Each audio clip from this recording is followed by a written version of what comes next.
Hey guys, LevelCap and RivalxFactor here. We just watched the Battlefield 4 reveal here out in San Francisco. It's nice. Hopefully this audio isn't totally ruining the video. By the sweet music in the background. So what'd you think? What's your first impression? All right, so the video was of single player. It was about 17 minutes long. Yes. And guy had bad aim. Yeah, he was doing his best to sort of show a cinematic view and not just go twitch reflexes all over the place. It looks good. It looks like it's the Battlefield 3 engine on steroids. Yeah. I think they deemed it Frostbite 3, which is Frostbite 2 jacked up, because we saw a Frostbite 3 logo. Like you said, the graphics are ramped up quite a bit. Thing I noticed, no suppression.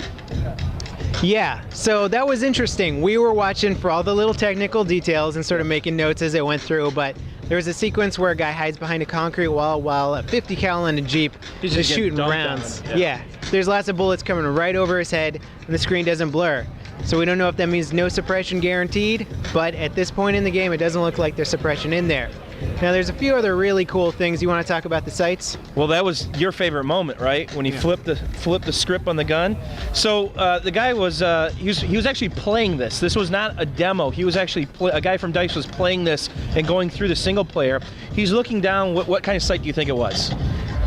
It was okay. If from Battlefield 3, it was the 3.4 American scope, and he had that on what looked like an M16. Yep. Could have been an M4, but I think it was an M16. Yep. So he's aiming down sight with that scope, and all of a sudden he cocks his gun and goes to irons that are off angle. That was pretty sweet. So now, if you're a close range guy with the Cobra red dot, you can have that, iron sight, but yet have that long distance draw of the 3.4 or ACOG or whatever you're comfortable with. That's cool. Yeah, and that's something we're seeing in other games, like Modern Warfare had a lot of dual scopes where you could switch to sort of a reflex sight and then go to your zoom in scope. And this was just like a cooler way of doing it. You flip your gun about 45 degrees onto the side and use a scope on the side of the gun. Yeah. It looked pretty badass. And there was little to no delay. It was pretty instantaneous. So if you're getting hot and heavy up close, go to that scope, right? Because there's going to be less bouncing around of your scope as you're trying to shoot people, and it's going to be beneficial in close range, I think. Yeah. And okay, so one of the other technical things, I mean, there's a whole story to this video, and we're not going to get into it. We're not going to do a play-by-play. The single player looks cool. It actually makes me want to play it. But one of the other cool technical things that we noticed was spotting. You want to talk about the mechanics of that? Yeah, so spotting, as we know in Battlefield 3, whether you're console or PC, you're spamming a button. You're spamming your Q button.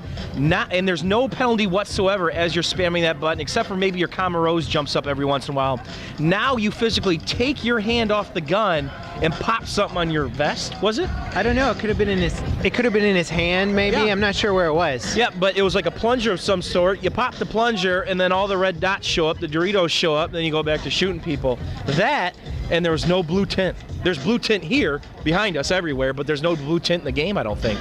Yeah, and this could be really kind of monumental to the way that it plays out currently, because right now when I play Battlefield, I'm just spamming that Q button all the time. It's just like second nature. I don't think about it, but it's just because there's no penalty, right? Yeah, there's no delay for hitting that Q button, but now you have to take your hand off the rifle. I don't think you can fire it. You got to hit that Q button for a spot. And it was an animation too. It wasn't just he hits his plunger back at it. There was probably at least a half second to full second delay. So now you're talking about real choices. If you're in the heat of a battle, do you keep shooting, hoping to kill everybody, or do you take your hand off the rifle and spot everything? Yeah, team play. So that's going to add sort of an actual decision there. It's not just going to be the spam fest that it used to be. So that's awesome. I think overall, the graphics really took a big improvement. Everybody is going to see that. It's hard to say because the Battlefield 3 single player did look very good cinematically, but this did take it up another level. And we'll see how much that makes it into multiplayer. And then the single player was intense. That was, simply put, it never let you sit back and relax like some of the single players have in the past. It was foot on the gas pedal the entire time. And that was kind of exciting with the way they integrated there was an attack helicopter that came in at a certain point, and they just integrated a lot of randomization into the scene and a half that we saw, basically. Yeah. The 10-12 minutes of footage that we saw. So they're definitely going with a very aggressive stance with Battlefield 4, that's for sure.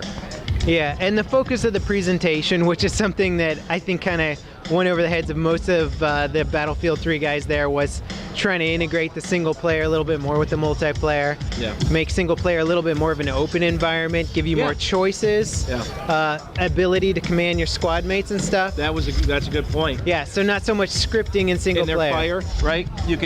He talked about you could put your squad mates fire in a certain area, it looked like. So that's kind of neat. But the question that we're left with is, what's multiplayer going to be like?